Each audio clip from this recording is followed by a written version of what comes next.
I am telling you as an American, it's time for you to get armed. I don't really care what your background is. I don't care if you're right or left, black or white. It doesn't matter to me. Only an armed nation will survive what's coming in this country. There was a time in Germany before Hitler when the Germans were allowed to have weapons. But then Hitler came along, and one of his first laws was the seizure of all weapons from the German people, precisely to prevent an uprising against his breed of government. Fidel Castro, the good friend of Sean Penn, did the same thing in Cuba. One of the first laws that the Castro criminals enacted in Cuba was to seize the weapons of the Cuban people so there could be no uprising against these illegitimate communist ghouls in Cuba. Tell that to your friend Sean Penn from Ross at Hollywood, California.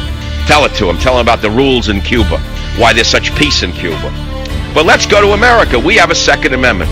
It was given to us, or we gave it to ourselves, our ancestors did, however you want to put it.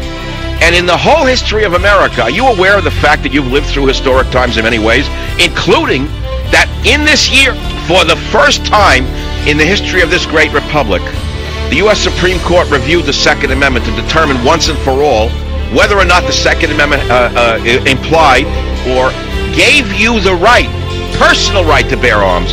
And the Supreme Court ruled just 5-4.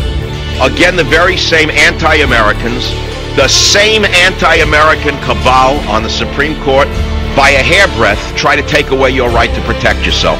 Ruth Bad Girl Ginsburg, David Souter, and the others, they said you have no right to protect yourself. They said you have to hide and cower in the basement and wait to be killed. They said leave it to the government to protect you. Well, let me ask you something. Where was the government on 9/11? I know that's a harsh question to ask. There is no government when it comes to terrorism. There's only you. I don't think you understand that yet. There is no government when it comes to terrorism. Terrorism can be anywhere. Terrorism can be everywhere. Terrorism is anywhere, and terrorism is anywhere. That means be vigilant. Be vigilant. That means be aware. That means expect to protect yourself at any time. That means walk like a human, not like a moron. Don't walk like an American stampeding into Walmart to buy a television. Don't be like the idiots in the malls today who have no reason to live. They may as well be an animal, a pack animal with a saddle on their back. That's the way I look at it. I'm sorry to tell you. I'm sorry to tell you that's how I see the world.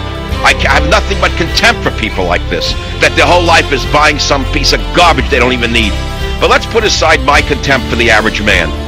Let me tell you what I'm saying in other words. I'll put it to you in another way. Only vigilance will protect you. That means be ready. One of the first rules, and I'm not a martial artist, but I study all forms of self-defense, including the mental, which is, of course, the ultimate form of self-defense. The first rule of self-defense is always be prepared for an attack. Mentally and physically, always be prepared for an attack. That means if you're a woman and you go into a mall, you've been told, watch your step in a parking lot. You've been told before you unlock your doors, for God's sakes, look around you in a parking lot. See if there's anyone lurking around looking to jump in and grab your keys and take you hostage.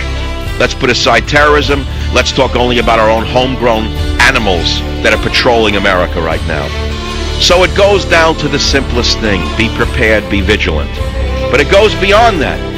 It goes beyond that to be armed. You must get a weapon. You must have a weapon.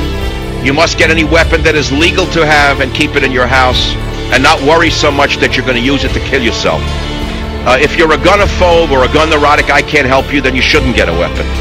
And many liberals, by the way, are against guns because they're afraid they'll shoot themselves, or their wife will shoot them for being the weaklings they are, or one of their drugged up children will take the gun and accidentally shoot themselves.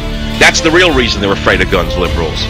So you got to understand it's not about guns, it's about a mind and what kind of mind you have.